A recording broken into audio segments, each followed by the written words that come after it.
Hi, this is Delene with McDonald's Sewing and Vacuum, and today I'm going to walk you through an owner's class on the Husqvarna Viking Emerald 116 machine. It's a nice lightweight machine for classes, or if you just want to do mainly sewing and mending simple things at home. It's great for piecing quilts and that kind of thing.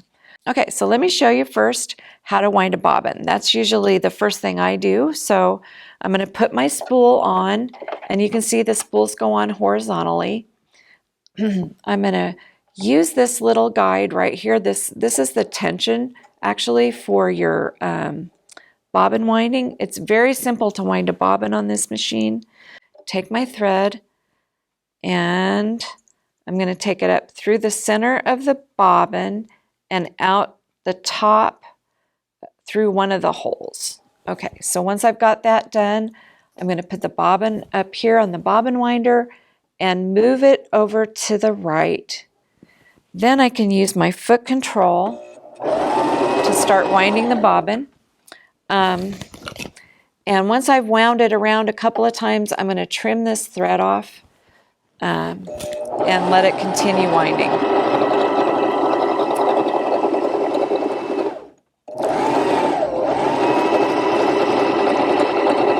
Okay, so when I'm done, I can just move that over to the left, trim my thread. If I use my scissors the right way, they work better. Take the bobbin off. And this is, I'm going to go ahead and put the bobbin in the bobbin case. This is a drop-in bobbin, and it's got a little button over here that I just pull to the right, lift off the top. I'm going to put the bobbin in with the thread going counterclockwise or over the top to the left, or you can make it look like a P, whichever thing works for you. Drop that in. This is really important. You want to put your finger on top of the bobbin and put it in between the little metal gap there and pull to the left. That's going to make sure that the thread is into the bobbin tension. I'm going to leave that off for right now. Now I'm going to thread the machine. So to thread the top, I want to make sure that I have the foot lifted up. The foot needs to be up, not down. The reason is that on most domestic machines, there are two tension discs in this top area. When they're closed, when the foot's down, they're closed, and so they're pressed together, and it's really difficult to get your thread through there. So it's very important to put the foot up so that those tension discs are spread apart and the thread can get in there. All right, so now I'm going to thread the top thread.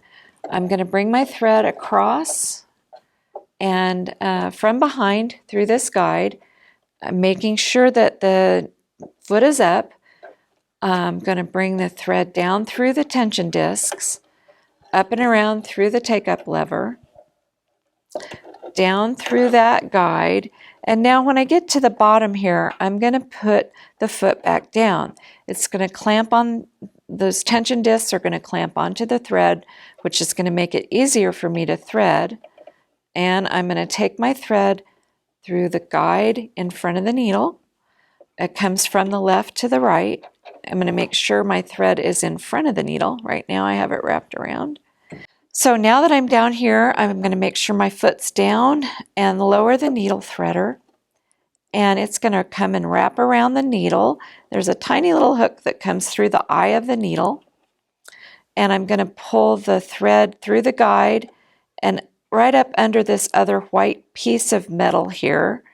And what happens is it gets hooked in with that little hook, and we're going to pull a loop through to the back of the needle, and then you want to make sure you pull that loop toward the back. You don't want to pull the thread out through the front because that'll just unthread your needle for you. And there we go. So I've got the machine threaded. Now I'm going to take the bobbin cover, actually get that ready. Before I do that, I'm going to pull my bobbin thread up. So I'm going to turn the hand wheel toward me to pull the bobbin thread up. I can see it up there in the foot, and so I'm going to pull those both under the foot through that gap in the foot, and then put the bobbin cover on the machine. So the first thing I want to show you today is how to sew a straight stitch. So on this machine, there are several settings here. This is your stitch length, and you see these lines that kind of indicates that.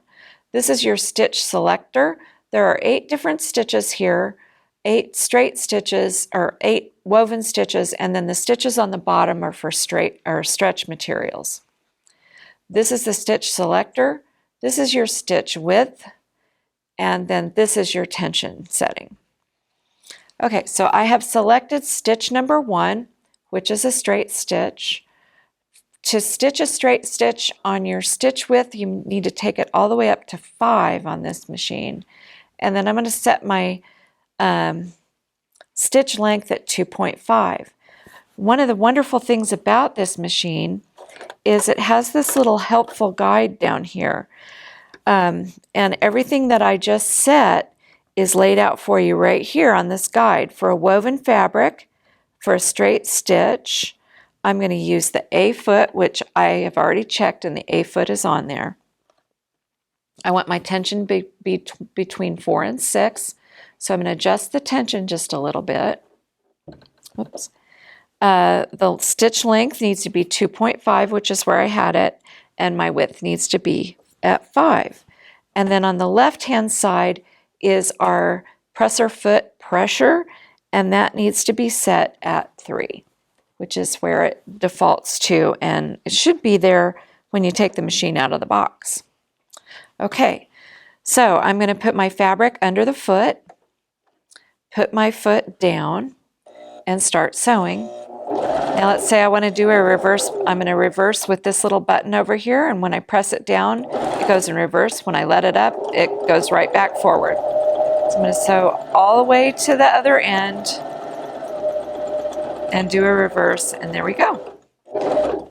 Okay, and it's nice that we have a nice little cutter there on the back when you bring it forward, and there's a nice beautiful straight stitch. Okay, so the next thing I want to show you is that you can adjust your stitch position on this machine. So I'm going to sew just for a couple of inches going forward. Now let's say I need to move my needle over just a little bit. I can do that with this width, stitch width setting over here. I can go only to the left, but I can go all the way as far as it can go. It won't let you stitch on the foot. So I'm going to move it over a little ways and sew a little bit and then a little further till it's all the way as far as it will go, and then I'm going to bring it back over. It's best to have your foot up when you do that. And there we go. All the way to the end. Trim my threads. And there you can see that I was sewing along straight. I actually moved it just a tad up here and just a little bit further there and all the way over there and back. So that's how to adjust your needle position on this machine doing a straight stitch. Okay, the next thing I want to show you is how to sew a hem on this really lightweight tricot stretch fabric. And for this, I'm actually going to use, I'm not going to use one of the stretch stitches. I'm going to use a zigzag stitch. So I'm going to go with stitch number 2, and this is your dial. I'm going to change that to a 2. I'm going to change my stitch width a little bit because I don't want it to be a really wide stitch. And I think I'm going to take this length of the stitch down a little bit too. Let me just double check for this kind of fabric. I need to change my presser foot pressure to 1.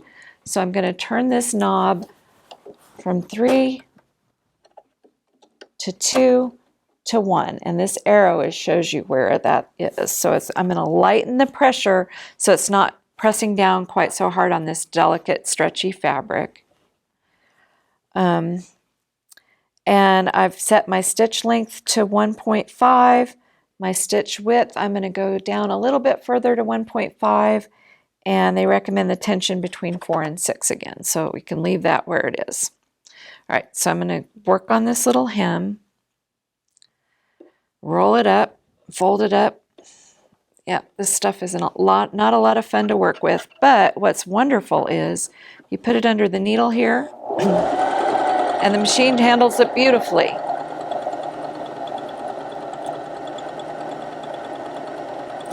So I'm going to stitch all the way across, pull it out, cut my thread, and I've got a nice stretchy hem that won't pop. The next thing I'm going to do is show you how to sew through some really heavy fabrics on this machine. This is a nice heavyweight denim. So I'm going to pull out my little stitch advisor again, go back to woven, and the presser foot pressure for that I need to set back to 3. So I'm going to turn this knob once again back to the 3. My straight stitch is stitch number 1.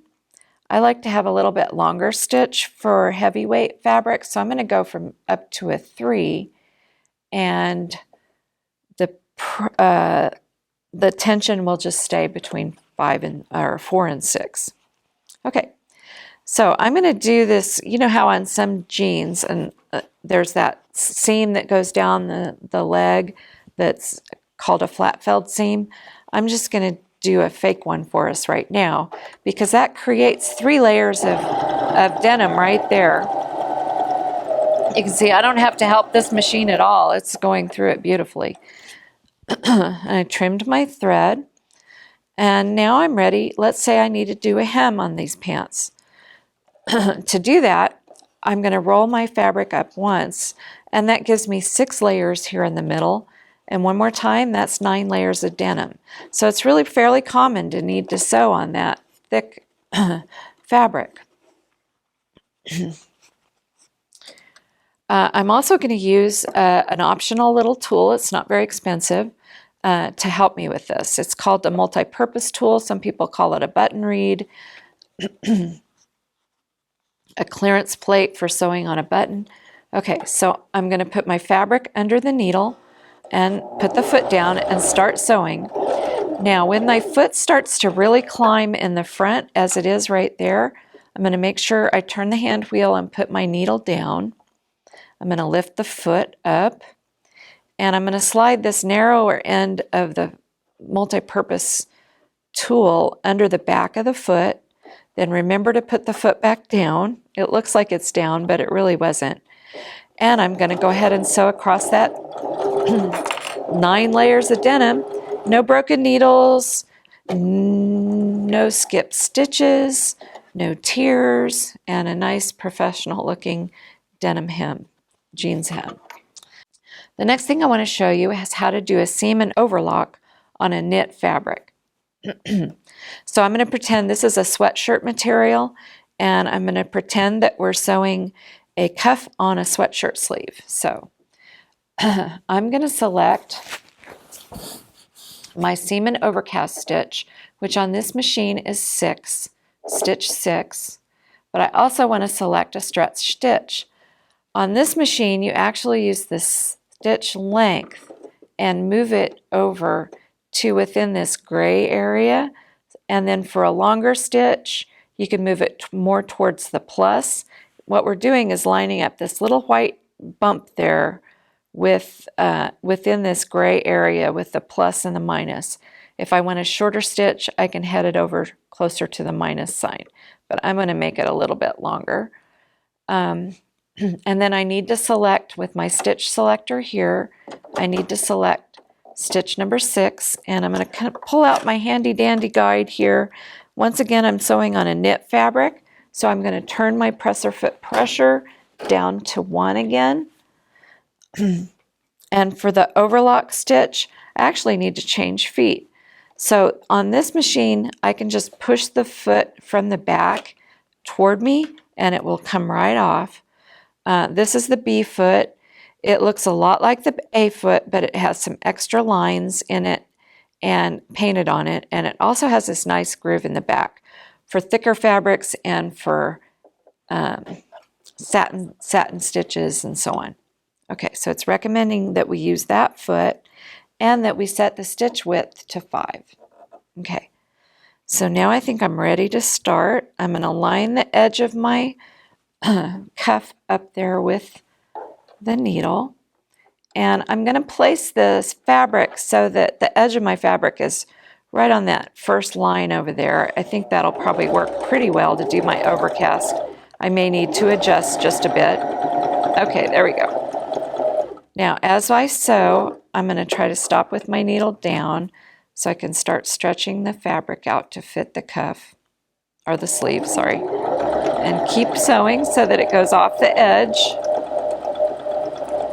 I'm going to stop, put my needle down, stretch out a little bit. And I'm putting my needle down so that the fabric doesn't move while I'm pulling on it. Get all the way to the end there. Okay, now I'm going to lift my needle up with the hand wheel, cut the fabric off, and you can see what the stitch looks like on the inside. And then when I open it up, look at that nice looking little cuff on my sleeve. The next thing I want to show you is how to sew a buttonhole. This machine has a really nice one-step buttonhole, and I'm going to go back to my woven fabric. I'm going to stitch on this pink woven chino, and so I'm going to go back to my stitch advisor here. For woven fabrics, again, I need to turn my knob back up to the 3, my presser foot pressure. For the buttonhole, on the stitch selector, I'm going to select the buttonhole. There we go. And down here on the stitch length, I'm also going to select a buttonhole. And I can alter the length just a little bit there.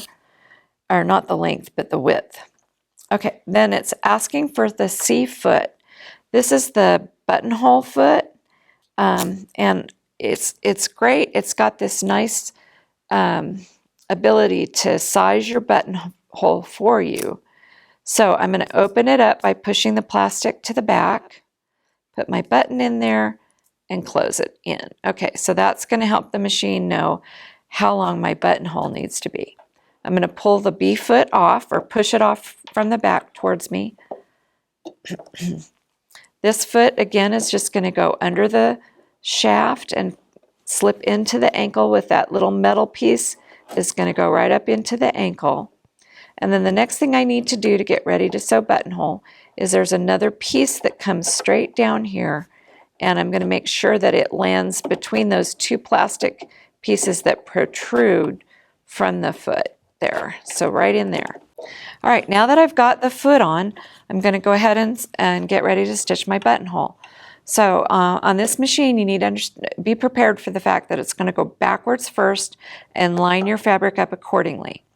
I'm going to put the foot down, and I'm ready to sew. It's going to do the bar tack, the left side, another bar tack, and the right side, and when it gets back to the bar tack, it's ready to stop. I'm going to lift my needle up, lift the foot up, and take the fabric out, and I've got a beautiful buttonhole. I'm going to cut my thread. And on this machine, to sew the next buttonhole, I need to make sure I take my stitch selector, move it all the way to the right, and then back over to the, or all the way to the left, and then back to the right. You're going to click into this reverse area and then back to the buttonhole. What that's going to do is help the machine know it needs to start a new buttonhole. All right, I'm going to put the fabric under the needle, put the foot down, and it's going to sew the bar tack first, the left side of the buttonhole. I thought I made a mistake, but it went beautifully. So let me look. So the thing that I thought I did, there's my beautiful buttonhole. What I thought I did was I thought I didn't have this lined up in here between those two plastic pieces.